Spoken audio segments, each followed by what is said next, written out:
Première épître de Jean, chapitre 1er. Ce qui était dès le commencement, ce que nous avons entendu, ce que nous avons vu de nos yeux, ce que nous avons contemplé et que nos mains ont touché concernant la parole de vie, car la vie a été manifestée, et nous l'avons vue, et nous lui rendons témoignage, et nous vous annonçons la vie éternelle, qui était auprès du Père, et qui nous a été manifestée. Ce que nous avons vu et entendu, nous vous l'annonçons à vous aussi, afin que vous aussi, vous soyez en communion avec nous. Or, notre communion est avec le Père et avec son Fils, Jésus-Christ. Et nous écrivons ces choses afin que notre joie soit parfaite. La nouvelle que nous avons apprise de lui et que nous vous annonçons, c'est que Dieu est lumière, qu'il n'y a point en lui de ténèbres. Si nous disons que nous sommes en communion avec lui et que nous marchions dans les ténèbres, nous mentons et nous ne pratiquons pas la vérité. Mais si nous marchons dans la lumière, comme il est lui-même dans la lumière, nous sommes mutuellement en communion, et le sang de Jésus, son Fils, nous purifie de tout péché. Si nous disons que nous n'avons pas de péché, nous nous séduisons nous-mêmes, et la vérité n'est point en nous. Si nous confessons nos péchés, il est fidèle et juste pour nous les pardonner et pour nous purifier de toute iniquité. Si nous disons que nous n'avons pas péché, nous le faisons menteur, et sa parole n'est point en nous. Mes petits enfants, je vous écris ces choses afin que vous ne péchiez point. Et si quelqu'un a péché, nous avons un avocat auprès du Père, Jésus-Christ, le juste. Il est lui-même une victime expiatoire pour nos péchés, non seulement pour les nôtres, mais aussi pour ceux du monde entier. Si nous gardons ses commandements, par là nous savons que nous l'avons connu. Celui qui dit « je l'ai connu » et qui ne garde pas ses commandements est un menteur, et la vérité n'est point en lui. Mais celui qui garde sa parole, l'amour de Dieu est véritablement parfait en lui. Par là, nous savons que nous sommes en lui. Celui qui dit qu'il demeure en lui doit marcher aussi comme il a marché lui-même.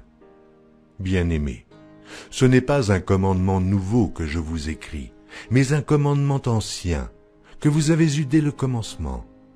Ce commandement ancien, c'est la parole que vous avez entendue. Toutefois, c'est un commandement nouveau que je vous écris. Ce qui est vrai en lui et en vous, car les ténèbres se dissipent, et la lumière véritable paraît déjà. Celui qui dit qu'il est dans la lumière et qui est son frère est encore dans les ténèbres. Celui qui aime son frère demeure dans la lumière, et aucune occasion de chute n'est en lui. Mais celui qui est son frère est dans les ténèbres. Il marche dans les ténèbres, et il ne sait où il va, parce que les ténèbres ont aveuglé ses yeux. Je vous écris, petits enfants, parce que vos péchés vous sont pardonnés à cause de son nom. Je vous écris, Père, parce que vous avez connu celui qui est dès le commencement. Je vous écris, jeunes gens, parce que vous avez vaincu le malin. Je vous ai écrit, petits enfants, parce que vous avez connu le Père. Je vous ai écrit, Père, parce que vous avez connu celui qui est dès le commencement. Je vous ai écrit, jeunes gens, parce que vous êtes forts et que la parole de Dieu demeure en vous et que vous avez vaincu le malin. N'aimez point le monde, ni les choses qui sont dans le monde. Si quelqu'un aime le monde, l'amour du Père n'est point en lui. Car tout ce qui est dans le monde, la convoitise de la chair, la convoitise des yeux et l'orgueil de la vie, ne vient point du Père, mais vient du monde.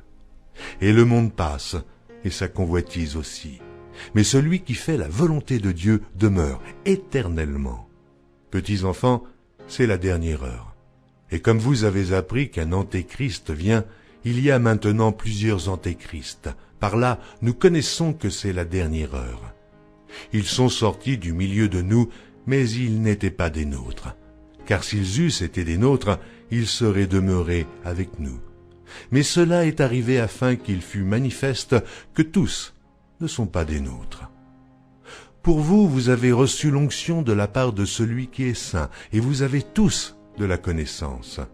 Je vous ai écrit, non que vous ne connaissiez pas la vérité, mais parce que vous la connaissez, et parce qu'aucun mensonge ne vient de la vérité. Qui est menteur, Sinon, celui qui nie que Jésus est le Christ, celui-là est l'Antéchrist, qui nie le Père et le Fils. Quiconque nie le Fils n'a point non plus le Père. Quiconque confesse le Fils a aussi le Père. Que ce que vous avez entendu dès le commencement demeure en vous. Si ce que vous avez entendu dès le commencement demeure en vous, vous demeurerez aussi dans le Fils et dans le Père. Et la promesse qu'il nous a faite, c'est la vie éternelle. Je vous ai écrit ces choses au sujet de ceux qui vous égarent. Pour vous, l'onction que vous avez reçue de lui demeure en vous, et vous n'avez pas besoin qu'on vous enseigne. Mais comme son onction vous enseigne toutes choses, et qu'elle est véritable, et qu'elle n'est point un mensonge, demeurez en lui, selon les enseignements qu'elle vous a donnés.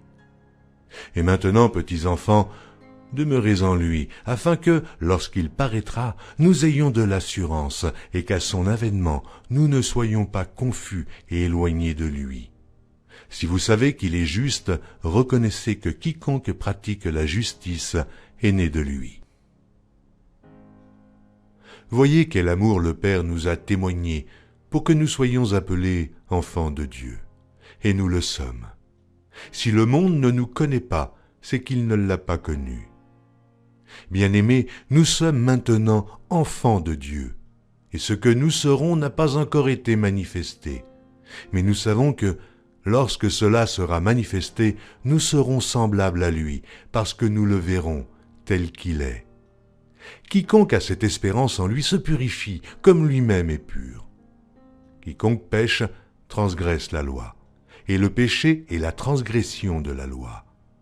Or, vous le savez, Jésus a paru pour ôter les péchés. Il n'y a point en lui de péché. Quiconque demeure en lui ne pêche point. Quiconque pêche ne l'a pas vu et ne l'a pas connu. Petits enfants, que personne ne vous séduise. Celui qui pratique la justice est juste, comme lui-même est juste. Celui qui pêche est du diable. Et le diable pêche dès le commencement. Le Fils de Dieu apparut afin de détruire les œuvres du diable. Quiconque est né de Dieu ne pratique pas le péché, parce que la semence de Dieu demeure en lui, et il ne peut pécher, parce qu'il est né de Dieu. C'est par là que se feront reconnaître les enfants de Dieu et les enfants du diable. Quiconque ne pratique pas la justice n'est pas de Dieu, non plus que celui qui n'aime pas son frère. Car ce qui vous a été annoncé et ce que vous avez entendu dès le commencement, c'est que nous devons nous aimer les uns les autres et ne pas ressembler à Caïn qui était du malin et qui tua son frère. Et pourquoi le tua-t-il ? Parce que ses œuvres étaient mauvaises et que celles de son frère étaient justes. Ne vous étonnez pas, frères, si le monde vous hait. Nous savons que nous sommes passés de la mort à la vie, parce que nous aimons les frères. Celui qui n'aime pas demeure dans la mort.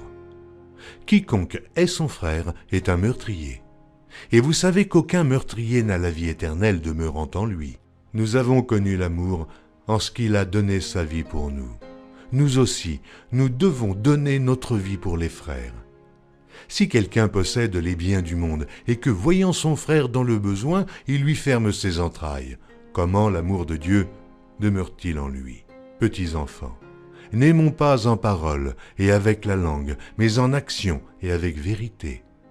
Par là, nous connaîtrons que nous sommes de la vérité et nous rassurerons nos cœurs devant lui. Car si notre cœur nous condamne, Dieu est plus grand que notre cœur et il connaît toutes choses. Bien-aimés, si notre cœur ne nous condamne pas, nous avons de l'assurance devant Dieu. Quoi que ce soit que nous demandions, nous le recevons de lui, parce que nous gardons ses commandements et que nous faisons ce qui lui est agréable.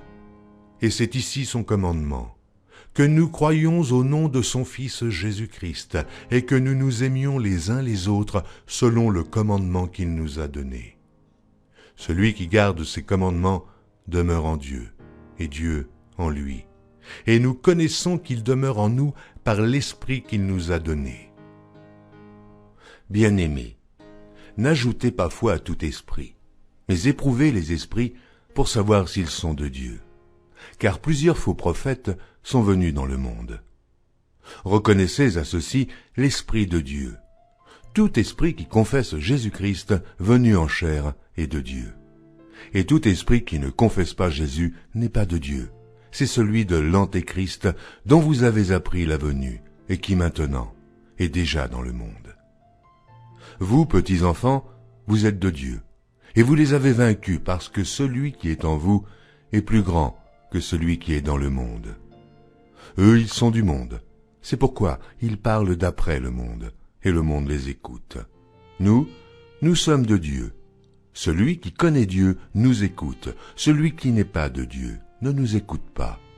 C'est par là que nous connaissons l'esprit de la vérité et l'esprit de l'erreur. Bien-aimés, aimons-nous les uns les autres, car l'amour est de Dieu, et quiconque aime est né de Dieu et connaît Dieu. Celui qui n'aime pas n'a pas connu Dieu, car Dieu est amour. L'amour de Dieu a été manifesté envers nous en ce que Dieu a envoyé son Fils unique dans le monde, afin que nous vivions par lui. Et cet amour consiste, non point en ce que nous avons aimé Dieu, mais en ce qu'il nous a aimés et a envoyé son Fils comme victime expiatoire pour nos péchés. Bien-aimés, si Dieu nous a ainsi aimés, nous devons aussi nous aimer les uns les autres. Personne n'a jamais vu Dieu. Si nous nous aimons les uns les autres, Dieu demeure en nous et son amour est parfait en nous. Nous connaissons que nous demeurons en lui et qu'il demeure en nous, en ce qu'il nous a donné de son esprit. Et nous avons vu et nous attestons que le Père a envoyé le Fils comme sauveur.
Rendre témoignage. L'esprit, l'eau et le sang. Et les trois sont d'accord. Si nous recevons le témoignage des hommes, le témoignage de Dieu est plus grand, car le témoignage de Dieu consiste en ce qu'il a rendu témoignage à son Fils. Celui qui croit au Fils de Dieu a ce témoignage en lui-même. Celui qui ne croit pas, Dieu le fait menteur, puisqu'il ne croit pas au témoignage que Dieu a rendu à son Fils. Et voici ce témoignage. C'est que Dieu nous a donné la vie éternelle, et que cette vie est dans son Fils. Celui qui a le Fils a la vie. Celui qui n'a pas le Fils de Dieu n'a pas la vie. Je vous ai écrit ces choses afin que vous sachiez que vous avez la vie éternelle, vous qui croyez au nom du Fils de Dieu. Nous avons auprès de lui cette assurance que si nous demandons quelque chose selon sa volonté, il nous écoute.